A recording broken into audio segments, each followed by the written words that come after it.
Good afternoon, everyone. Thank you so much for joining us today. Or I should say good afternoon if you're on the West Coast through the East Coast, and good morning to you if you're joining us from our partner organizations in Hawaii or Alaska. Appreciate you taking the time to talk with us about this really important topic, which is how we continue to build a healthcare drumbeat, how we can utilize recent polling and tested messaging to make sure that we move healthcare forward as we're making big investments in federal policy this year. My name is Jen Taylor. I'm the Senior Director here at Families USA, and it's my absolute pleasure to be with you and to try to guide you through today's conversation. I'm going to be working in tandem with my partner behind the scenes here, Hannah Marcus. If you can bring up the next slide, we will talk through today's agenda, and then we'll dig right in. So I've already introduced myself. I'm just going to spend a couple of minutes today talking to you about the current political landscape and why it's so important that we come together to have this conversation today. And then I'm going to kick it over to the real stars of this call, Melissa Burroughs, our Associate Director of Strategic Partnerships here at Families USA, who is also our guru of all things messaging and polling. She's been living with this data for the last couple of months, so you're going to learn a lot from her. And then our fabulous partner, Cassie Mills, Vice President of Communications at the Small Business Majority, who's going to really lift up some amazing polling they've been doing recently and some work with small business owners, really identifying where their needs are in this moment and how we can move forward. So if you do have questions today, please feel free to put them in the chat. It's hard to be as interactive as we'd like when we're all virtual, of course, but we will do our very best to get to as many questions as we can at the end of this presentation, and then certainly hopefully try to get to some questions in the chat as we go as well. With that, I'm going to go ahead and dive right into a quick overview of the current political landscape. Hannah, if you want to advance the slides. You may be kind of wondering, why do we even need to talk about this right now? Of course, healthcare is a really important issue. We are in the middle still, hopefully near the end, but of a pandemic in which we've all been looking at the importance of health and healthcare. Certainly Congress has taken some initial steps and major investments by way of the American Rescue Plan, which was passed by Congress and signed into law by the President in early March. We've seen that, really landmark but short-term investments in coverage and affordability, expanding benefits within Medicaid to do things like, that was supposed to say optional 12-month Medicaid postpartum coverage, that's my fault, to do things like providing postpartum coverage to birthing parents for 12 months. There were incentives to expand Medicaid programs, investments in state fiscal relief, a variety of safety net and human service programs, all of which were extremely important, immediate relief kinds of investments. But we know that there's still a long way to go. And what we need to make sure is that Congress understands as clearly as we all do on this phone that while these were important steps forward, they are only steps, and that healthcare also has to be a significant component of this Build Back Better plan that President Biden is putting forth, that Congress is going to be moving to enact, and that healthcare isn't just an immediate response, it's also about long-term recovery. We know right now, as I just referenced, just today, President Biden is really detailing what he sees as major priorities for investments in our country's infrastructure, and laying out roughly $2.5 trillion worth of investments to really move our country forward. We know he's going to follow that up with additional details regarding health and sort of a human infrastructure component of this plan that we'll hear more about in the next couple of weeks. We do not yet know exactly what that will include. We know there's lots of conversation about potentially more permanent coverage investments, really building out, protecting and expanding upon the Affordable Care Act. We hear lots of discussion around drug pricing, which we know is a major issue that we're going to talk more about today. Is that something that it might be included both because it's an important policy priority and because it has the potential to save the government a lot of money, and when you're making large, $3 trillion investments, it's going to be important to find savings. Once again, my slides are riddled with typos. That should be $450 billion on price negotiation, which only in DC is that a small error. It's a large savings to the government, $450 billion. And so, likely will be on the table for discussion. What happens to, those savings? Are they invested back in Medicare? Are we talking about large-scale system transformation, public option, looking at immigrant health, really investing in health equity? It could be any of those things. And also we run the risk that it won't be nearly enough of those things. And so while we know healthcare is critically important to the work we do every day, it's going to be our job to make sure that it's really included in the proposal put forward by the president and then carried through with Congress. That includes looking at the president's budget, where we're going to see, as he brings that full budget out sometime probably later in May, we'll see top line soon giving us an idea of where he wants to go. But it's really going to dictate how he sees the importance of making investments in healthcare. We have a congressional appropriations process that's going to be funding different aspects of healthcare programs. We know even outside of this potential Build Back Better bill that we talk so much about these days, even in a very narrow Democratic majority and a 50-50 essential split in the Senate, there are still bipartisan health issues to work on. And so there may be bills, in the maternal and child health space. There may be things like the Lower Healthcare Costs Act that were moved forward in the last Congress that have bipartisan support. So for all of these reasons, it's extremely important that we really come together, understand what people's needs are right now in this moment, and what our opportunities are, and to leverage each one of these moments in time with our policymakers to make sure that whatever they're bringing to the table, healthcare is really central to it, and that they know that this is actually what people are asking for, what people need, and that they've got support from all of us to make it happen. Hannah, if you can forward one more slide, I just wanted to touch on a couple of things for us to keep in mind as we talk today before I hand this over to Melissa. We are dealing with serious challenges right now. Obviously, first and foremost, which you can't even capture on a slide, is the many ways in which our work, our lives, our country has been impacted by the pandemic. Specifically in doing this work, we know we're also wrestling with a crowded agenda when there's so many things that are in need of attention. Obviously, we've talked about infrastructure, but climate change, manufacturing, any number of issues that people are going to want to see move forward this year. Even within the healthcare space, how we prioritize, which policies we think are most urgent, are most possible to move forward. We know that all of these things have costs. If they were free, they would have happened a long time ago. There are trade-offs and offsets we have to think about. We already talked about tight voting margins. So again, it's time for us to be really thoughtful and come together around what does unite us in this healthcare space and think about messages that can move us forward. And I think that's what really leads us in today's conversation, these shared opportunities. As many challenges as we face, we really do have more opportunities. We can weigh in on shared priorities. We can come together in collective action. We can lift up unified messaging, be thoughtful about how we use our strategic communications, and we have the data to back this up. We have the support of, the American public, of small business owners, as we're going to talk about today, and taking bold action on healthcare. And hopefully we're going to help give you some tools on how you can incorporate this into your work in the year ahead. So hopefully that lays out our plan for the day. Like I said, we're happy to answer more questions. And with that, I'm going to hand this over to Melissa Burroughs. Thanks very much, Jen. And we can go ahead one slide.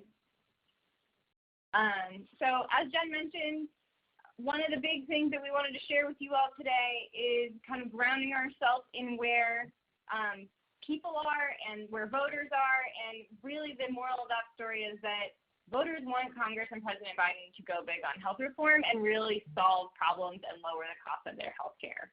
So what I'm going to be sharing with you all today now is recent voter polling that we did with Heart Research Associates that really, makes that case and is a tool for all of us to use as we, continue to apply pressure to ensure that healthcare reform and policy change are on the agenda this year. And then, as Jen mentioned, we will be also hearing how these issues are playing out for small business owners from small business majority later on. And I really do just want to underscore, the importance of healthcare as part of our recovery process. As we're recovering from the pandemic, voters are really focused on healthcare from their personal perspective and, thinking about economic recovery as well. So if we can go to the next slide, I'll dig right into the poll results. Our key findings in this poll, I think a lot of which will be helpful talking points for a lot of you all, are first of all that voters across the American electorate are looking for meaningful action on healthcare, as we've said a few times. 3 in 4 voters are saying that healthcare should be a high or top priority for President Biden in Congress this year, and this is a bipartisan push. It's incredible. Significant majority of Democrats and independents are saying this, but there is a sizable majority of Republicans who also think that healthcare should be a higher top priority for our federal policymakers, and I think that's really important, and something we'll come back to at the end when we're talking about messaging. And I think, what types of changes they're looking to see? They're really looking to see big changes. There's a much greater concern that Congress won't go far enough in making changes to the healthcare system, and it will go too far. And that worry about lack of action is particularly strong around the cost of prescription drugs, and is also something that holds true across party lines when you're talking about prescription drug pricing. So these are all things we'll come back to when we're talking about messaging, but I think are really key findings from this polling we did. You can go to the next slide. A couple other things to keep in mind where voters' sort of perspective on healthcare is concerned is that focusing in on health coverage and seeing expanded coverage and focusing in on equity are both things that resonate with voters, but addressing the excessive cost of their care is really their top concern. They want to see the price of healthcare come down. This is particularly true around prescription drugs, as I mentioned. It's true around premium costs.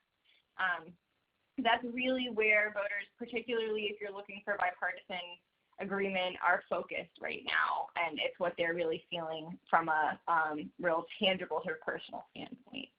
And then finally, a real key part of our polling that we did was refining effective communication, and as I said, we'll come back to this later, but in terms of what messaging works and where we can go with it.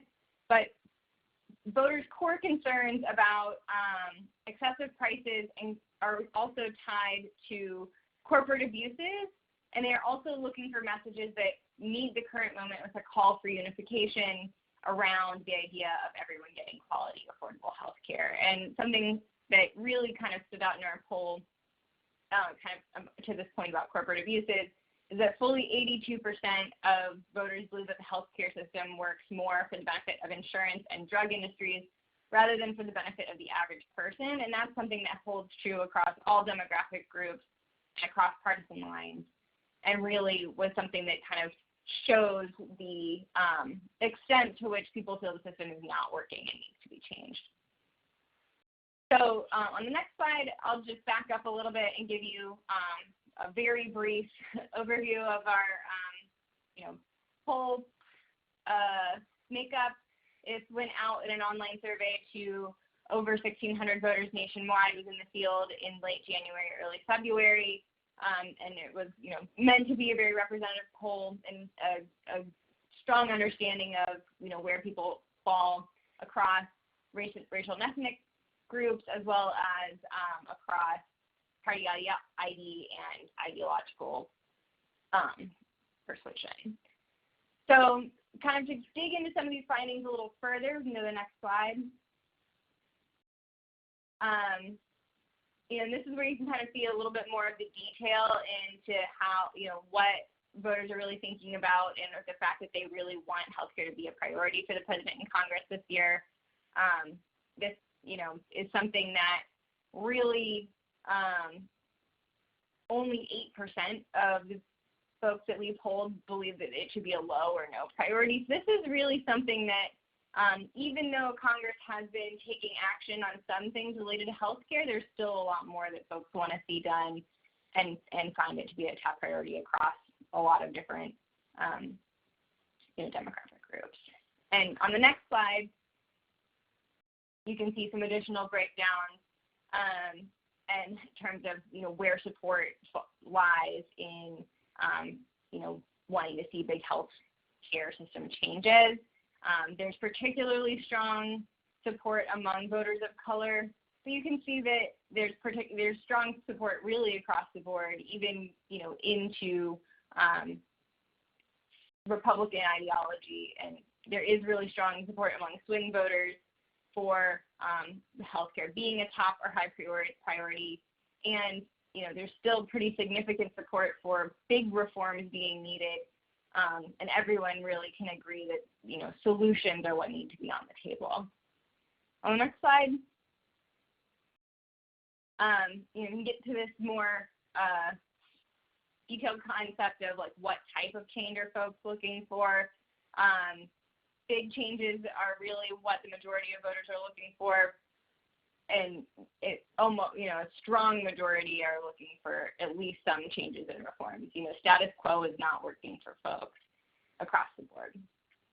On the next slide, what this means in terms of policy solutions, where voters are really focused in on their priorities. As you may guess from some of the high-level findings I shared earlier, really top of mind is lowering the cost of prescription drugs and stopping excessive drug price increase. Second is lowering the cost of healthcare in general, and in a lot of cases they're talking about premiums here, but this is any kind of cost to the consumer directly.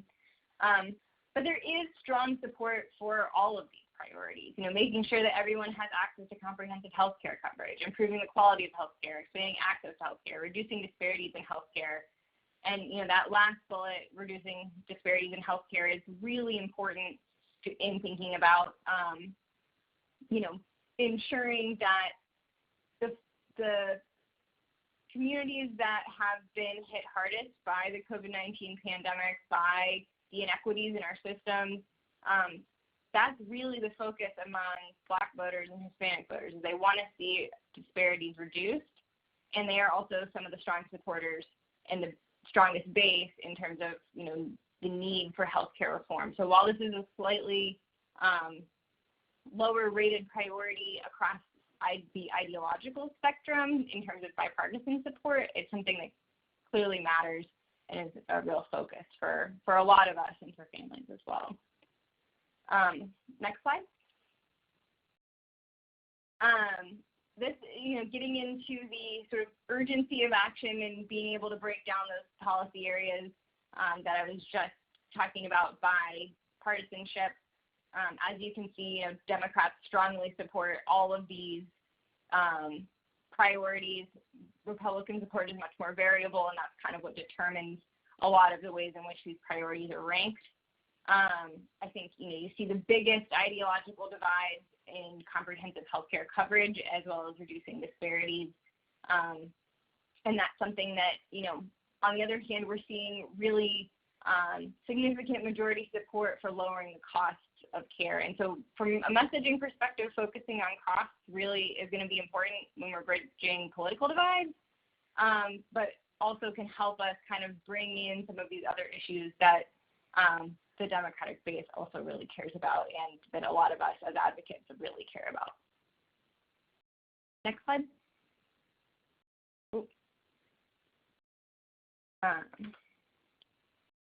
Sorry about that. Had a computer glitch for a second. But here we're digging into the finding about sort of, how far Congress should go in making big changes, and it showing, just how much concern there is that actually, Congress won't go far enough. And that's something that, holds true particularly among the Democratic race and with independents as well. They're much more concerned that Congress and the president won't go far enough in making healthcare changes.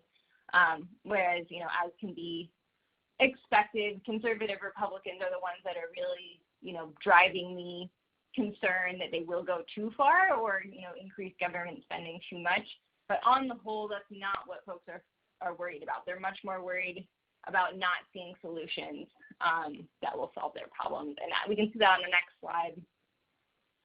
When you focus in specifically on prescription drug pricing, one of the things that, is really tangible for families, they are much more worried across the board. Even conservative Republicans are much more worried that Congress and the president will not go far enough to address this problem and solve the excessive price increases they've been experiencing, and they are worried that they will go too far in regulating prescription drug costs.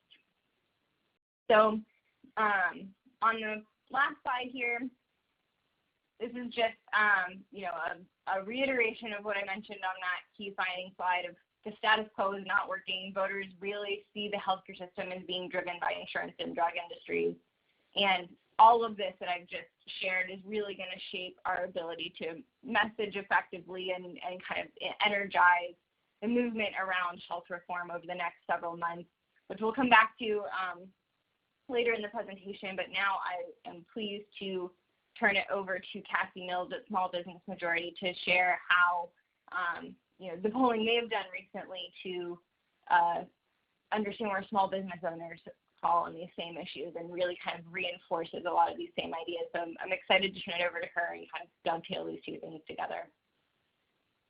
Thanks, Melissa. If I could go to the next slide, please.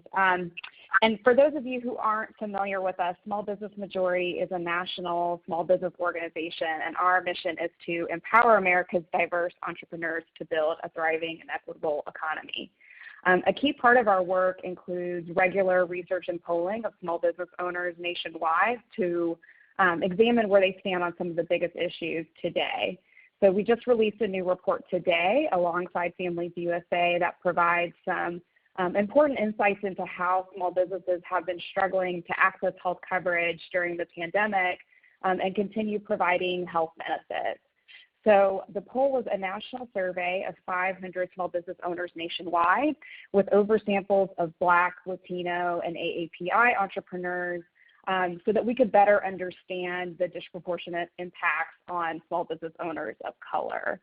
So while the poll was fielded before the latest stimulus package, we do feel it provides some important insights into where small businesses stand in regards to health coverage and then how they feel about a number of policy solutions that we'll be seeing on the table soon. Next slide. So you'll see in this graph that a number of small businesses reported that they are struggling to access health insurance for themselves and their employees. And unfortunately, this has been even more of a challenge for small business owners of color. You'll see that 50% of Black, 44% of AAPI, and 43% of Latino small businesses report this as a challenge during the pandemic. Next slide. So you'll also see that, unfortunately, we found that small business owners plan to make additional cuts to employee health coverage in the next few months. So 16% overall. And then once again, the numbers are higher for entrepreneurs of color. Next slide. So why is it such a challenge for small business owners? Pre-pandemic, this was still a challenge for small businesses across the board.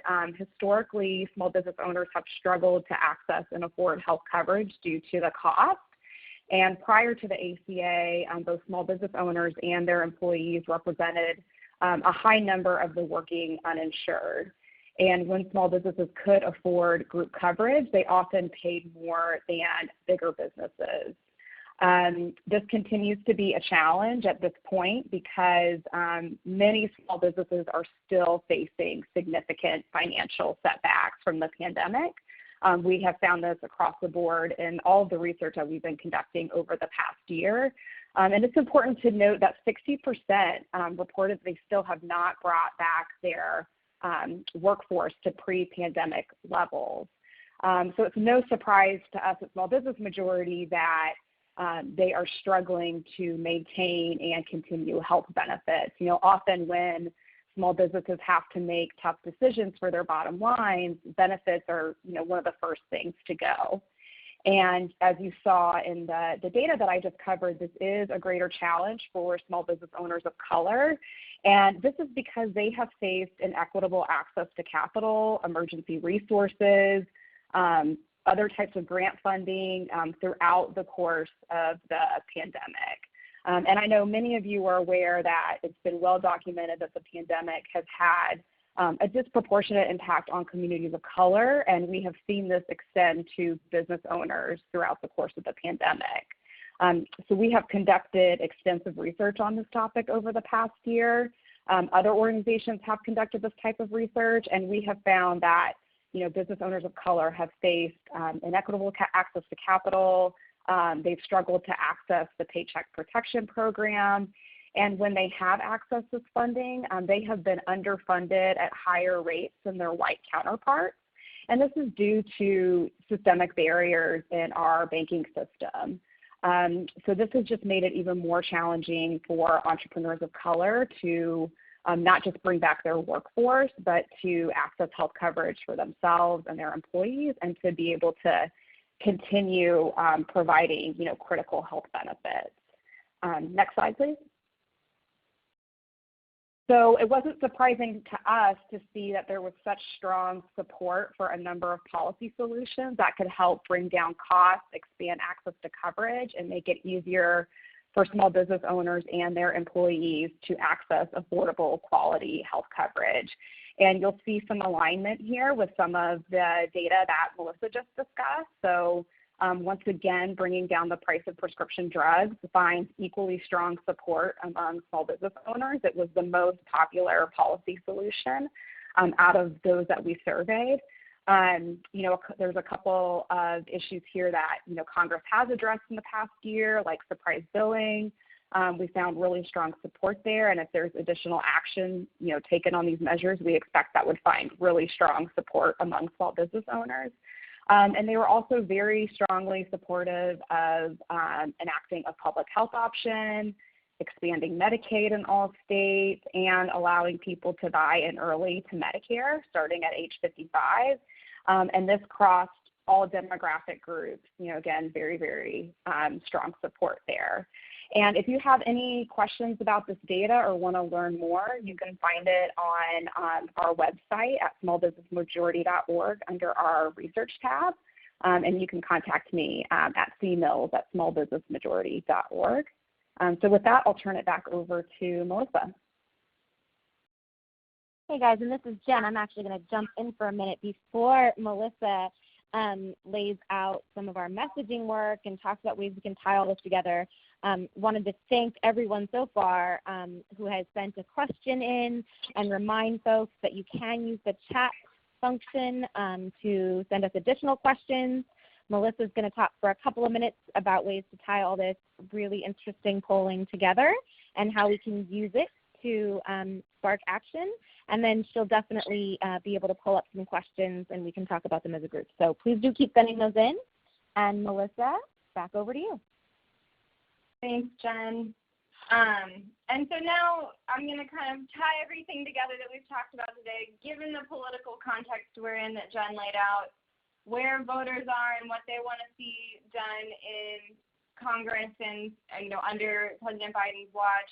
Given, what's so clearly needed to help our economy recover, and what all of us have been working toward as a healthcare advocacy movement for so long, now we need to figure out how we get from where we are to where we want to go on health reform.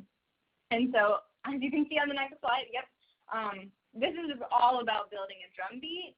And what I'm about to go through is something that many of you may have seen before. It's not brand new from us. We've been kind of pushing this out since December, but we really want to be speaking with a unified voice in a way that brings as many people into the healthcare movement as possible and continues to raise the alarm and build the drumbeat and all the metaphors for getting this done, because it's needed, and it's how we really will be able to recover from where we are, both from a health perspective and economically, for our nation's families, for our nation's businesses, for all of our well-being. So on the next slide, what I'm going to run through here is a reminder about our United for Health messaging guide and how we can really use messages and narrative to bridge the political divide to finish the job on health reform.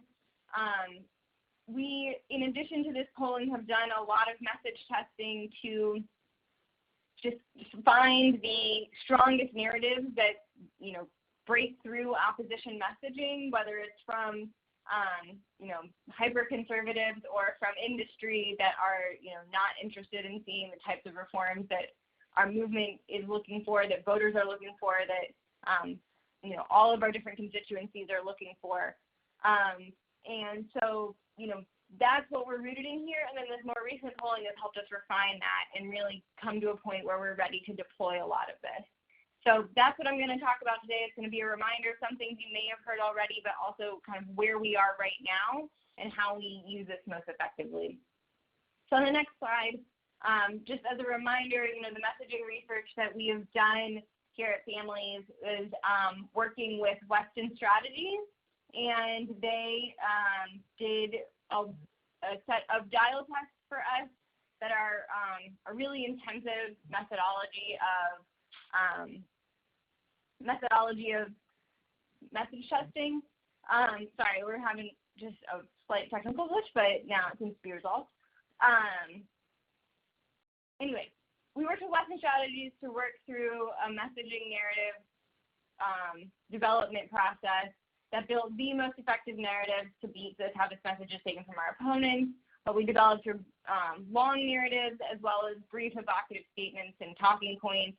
And it allowed us to identify a range of messages that are consistent with the broad goal of health reform and raising the healthcare movement, but also allow for all of our different constituencies to raise our different priorities and build messages that break through the noise, but also resonate regardless of what our specific priorities are.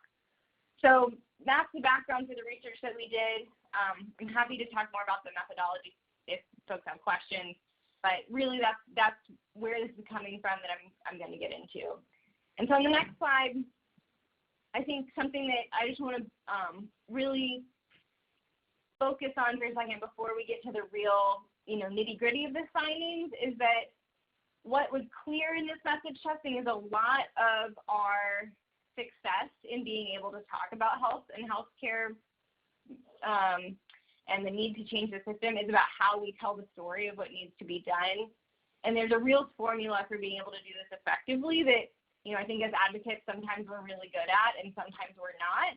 And there's a real power in being able to start a story where you kind of open with a high-level statement, connecting with values and metaphor, not getting into any policy specifics, then raising concerns about antagonists or impediments, what's preventing, the outcomes we want to see. And then in the end, once you've gotten through that whole kind of set of context, being able to restore hope with a resolution. This is usually most effective messages for public messaging will be at a really high level, talking about like tackling impediments to health equity and access or opening Medicaid up to people that can't afford health insurance, something really high level like that. But this is also a place in which, if you're talking to a volunteer audience, that's where you can come in with your specific policy solution. So some of the things that we learned that I think are worth reiterating and focusing on and dovetail nicely with the polling that we've seen. On the next slide, there's some sort of very specific tidbits that I think are pretty easy to apply.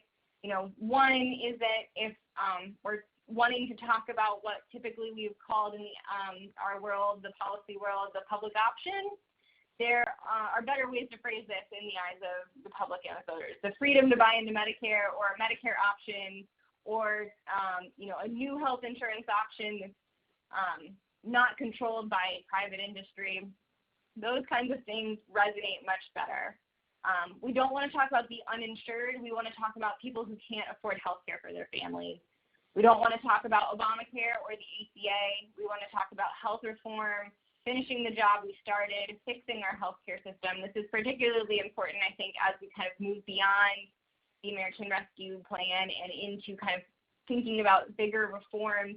We don't want to kind of stagnate ourselves by talking about, this policy that our movement worked so hard on and are very much focused on, but voters often have negative connotations with.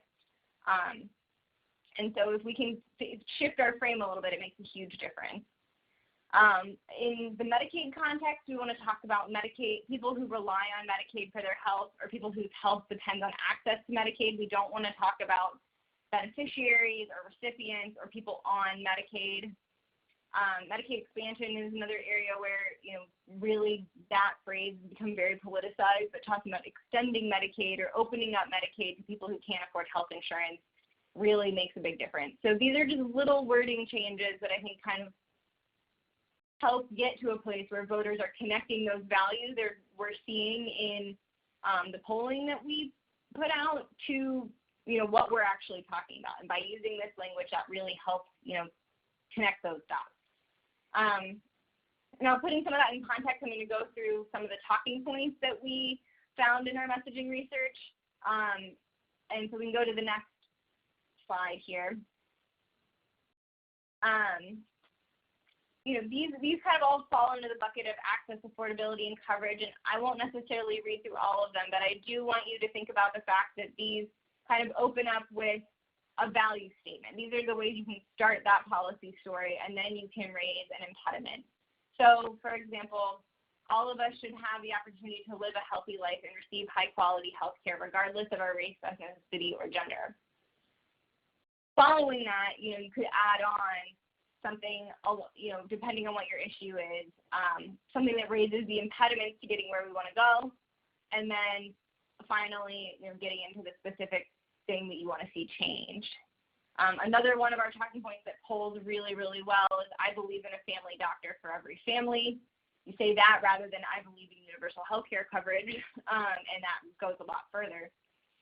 And then following that was no one in this country should ever have to worry that they can't afford health care or have to choose between filling a prescription or paying their rent or mortgage. We also found kind of in this same realm that once you kind of open with that frame, talking about the insurance industry or the pharmaceutical industry as places that are, driving excessive costs is a impediment that people really understand and resonate with, as you can see in the polling. So, there's a lot here, or I'm also going to bring up our talking points on equity. Some of these allude to equity, but we did have some additional ones on equity on the next slide.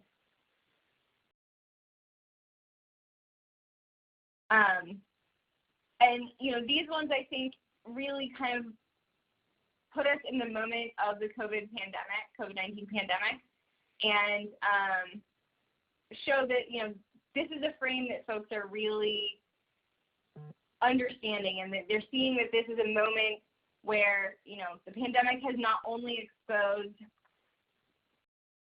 some problems with our healthcare system, but gave us a blueprint for change. Wealth shouldn't buy health, and color shouldn't buy illness. We're all in this together, and we're all more essential than we know.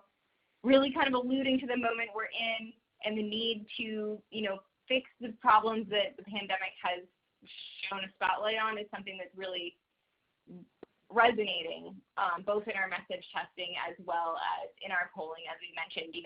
Coupling some of these with discussions of lowering healthcare costs for families, I think is going to be incredibly powerful for folks who are really thinking about, this moment and trying to kind of get back to normal as things are reopening, but also things continue to be, overwhelming and difficult for many families. Another thing I will mention is that, we also learned in our polling that, some of the opposition messaging that continues to carry some weight, but doesn't poll nearly as well as the messages that we're testing, is around, some of the kind of greatest hits that we've been hearing for years around socialism, around rationing of care, around immigration status. And those are things that I want to pull out because, in these talking points here, you can see there are real things that can counter some of that narrative. And we find, even talking about immigration status here in this third bullet, if there's anything we've learned from a virus that doesn't care where you come from or how much you earn, it's that if any of us is sick, all of us can become sick, and that we should have access to affordable health care regardless of our color, wealth, or immigration status. Even when there's really strong opposition messaging that focuses in on immigration status, there's still ways to talk about these issues that don't just feed into the opposition. It still really can be used in sort of the pro-healthcare space. So that's something that we are going to be exploring more, and we'll be happy to share additional insights with you all as we kind of think about the strongest opposition messaging and how to beat it back. But we know that these talking points and these ways to change our language and the longer narratives, which you can find in our messaging guide, are all really effective ways to break through the noise, and coupling that with a focus on lowering healthcare costs of families is going to be really effective for all of us. So now I'm going to kind of wrap things up with our next steps and resources. And all of this information that we've captured today will be coming your way. We have a digital toolkit with draft social media posts, more information about the polling we've done, the full United for Health guide, and a template reporter's note if you're interested in kind of using some of this information publicly. You can use it as a reporter's note, or you can use it separately. All of that is for you to steal the messages, steal the framework, use it in whatever way is useful to you, tailor it to your context, to your state, whatever you need. All of that will be coming to you after the webinar. We want to make it as easy as possible for you to use these lessons and messages to shape your own communications. They can be applied to any health policy issue you're working on, so please, use them as needed, and also let us know if there's ways that we could make this information more accessible to you. Feel free to share this information with your allies and ask you to join them in joint communications and collective actions. As we've alluded to a few times, building that drumbeat and that movement and sort of collective power is going to be really important. And if this messaging and polling stuff is getting you really excited and you want to get more involved, please feel free to contact us. We're happy to talk through additional ways to apply the messaging, ways we can partner together, and other ways you can plug into the work. So with that, we are going to answer some questions. If you have a question, please put it in the chat box. We're doing it all through the chat feature here today. I know some folks have had some audio issues, so we'll do it that way. But I'm going to turn it over to Jen, who's going to be able to raise the questions for us to answer. But I know we've gotten several questions about whether these slides will be circulated after the event, and yes, they will. They will also be posted on Families USA's website, and you'll also receive all of the materials I just mentioned, the digital toolkit, the messaging guide, the polling summary, as well as all the information about Small Business Majority's recent poll. Great. Thank you so much, Melissa, and thank you again to Cassie. I know there's a lot of information there, so I'm going to give you a minute to catch your breath and take a sip of water while I read a question that I think is going to be helpful for the group. But first I wanted to comment on one thing. The first time I heard this messaging work come back, I had to, can you hear me okay? Yep, okay, hopefully that's something. Sorry about that. We are having all kinds of fun with technology today. Welcome to 2021, apparently.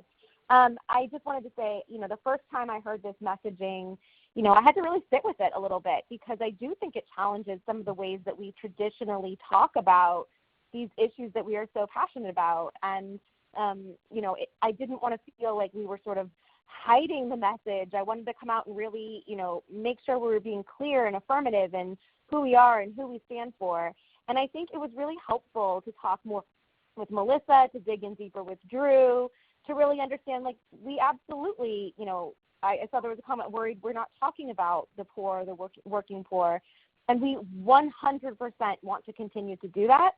We want to do it in a frame that really activates people's values, really appeals to sort of their humanity at their core, and gets them engaged in the conversation in a new way. So I would just reiterate that I really encourage anyone who at first glance is uncomfortable with the messaging, like, I think that's okay. I think it's important for us to sit with that and kind of think about it and make sure that we're using it in a way that really continues to put our values first and also is engaging the brains of the people we need to move on these, not just the people who are already sort of where we are. So I just welcome that ongoing feedback and conversation and encourage you to take that time too. I think it's really important, and we'll all have stronger messaging for it when we talk it through together.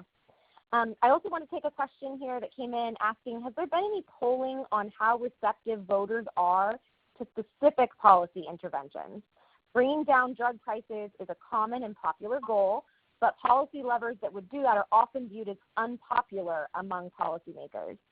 So Melissa, wanted to send that your way. I know we were talking sort of in broad strokes today. Do we have anything more specific on actual policy levers to achieve these goals? It's a great question, and we did do some polling specifically around prescription drug pricing. That it's a little bit older than this polling that we're releasing today, and I'll have to refresh my memory before I speak to the specific statistics in it. But yes, and some of this is that really encapsulated by the findings that were in this poll, that voters really are more concerned about the problem not being solved than with the specific policy levers. So even when you poll some of the more specific policy options, there's still significant support, and certainly how you frame that and phrase it matters to whether that support stays strong. But I think for us as advocates, regardless of what policy levers we push, it's all about the framing. It's about driving solutions for families and making sure that prescription drugs are affordable. And I think that we also need to encourage our policymakers to talk about it that way too. I think there's some hesitancy from the policy nitty-gritty on their side when really that could be fairly effectively addressed if you're talking about whatever policy it is in the right frame. And so I'm happy to share that previous poll that does get more into the specific policy levers, and I apologize I don't have that top of mind right now to answer your question more in depth. But I do think the important thing for us to take away from this is just how important the frame of the way we're talking about whatever policy lever it is. And I apologize for quite a circular sentence there, but messaging and framing matters, and we're here to give you resources to do it. Melissa, I don't think you need to apologize for not having every detail of polling top of mind. I think you covered a lot of ground today, so that sounds like something we can definitely follow up on. And that may also relate to this next question. Somebody asked similarly, are there messages regarding social drivers of health in the messaging guide? And maybe that is, did we get more into specifics there? Maybe as a similar answer, but wanted to put that out there, Melissa, in case there was something that jumped out at you.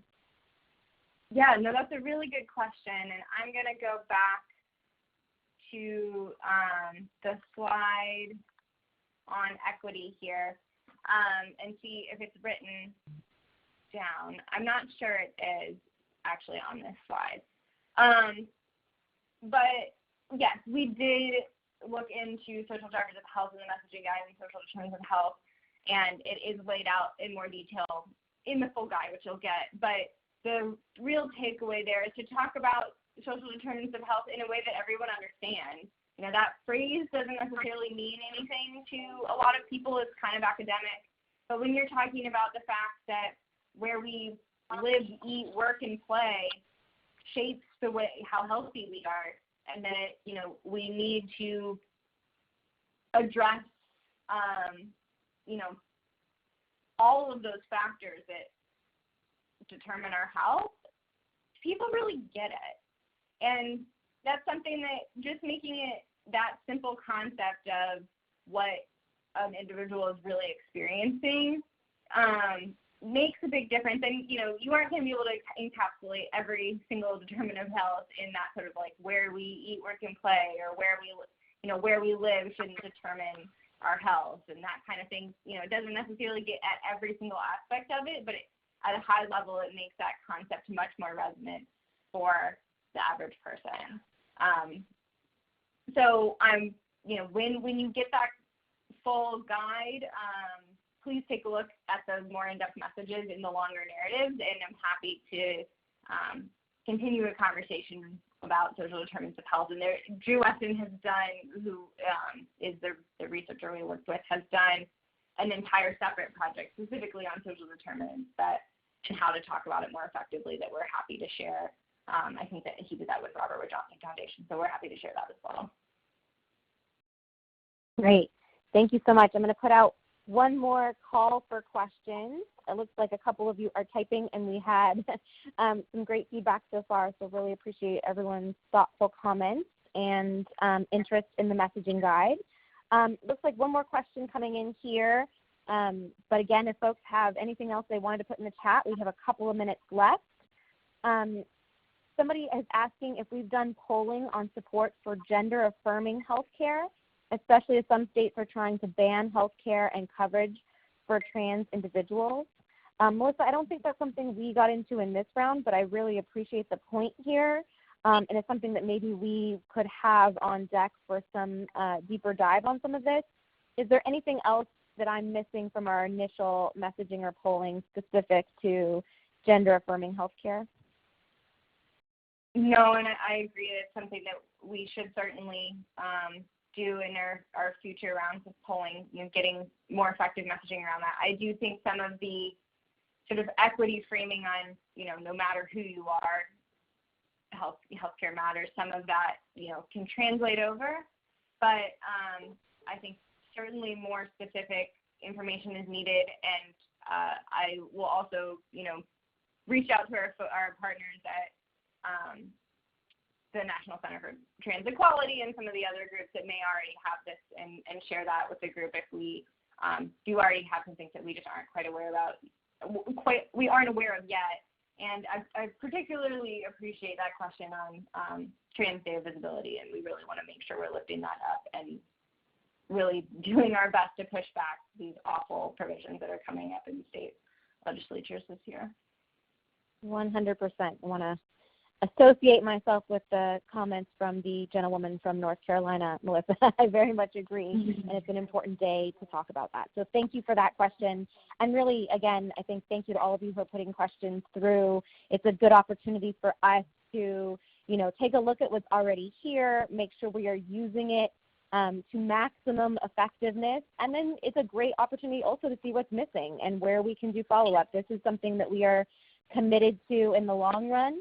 We know this doesn't solve all of our problems, but it's sort of a good working framework for us to start thinking together, talking together about ways we really lift up what unites us and where we actually believe, there's much more potential than we've ever really tapped into to make meaningful change. So really appreciate all of your thoughtful comments. The last question that I have in the chat is a fun one, so I'm going to end on this, which is, when will we get all of this info? I'm ready. So I love the enthusiasm, and I will kick it over to Melissa for details on timing and follow-up. But also, before I send it to her to close our remarks today, one last thank you to all of you for joining. Really appreciate such a great turnout today. To all of our speakers, to Hannah, who has made it work with advancing slides behind the scenes when we weren't able to tap into our own slides. Everyone with our Ready Talk conference team who makes sure that this all comes together, and just a big thank you to everybody involved. This is a really great opportunity, again, to touch base at this important moment in time and figure out how we work together. So, Melissa, if you can give follow-up info, I will leave this in your capable hands to send us off. Yes, thank you so much, Jen. You will all be getting this information as soon as possible. Most of it is already posted on our website, but you will be getting a follow-up email once we get the recording from the webinar platform. That includes all of this information, all of the supporting resources, and the recording from today. We want this to be in your hands and for you to just run with it. So we will be getting this to you as soon as possible, likely tomorrow, but very soon. All right, thanks everybody, and I'll reiterate Jen's gratitude for you joining us. And a special thank you to Cassie, too, for joining us from Small Business Majority. And we will be in touch, and have a fabulous day.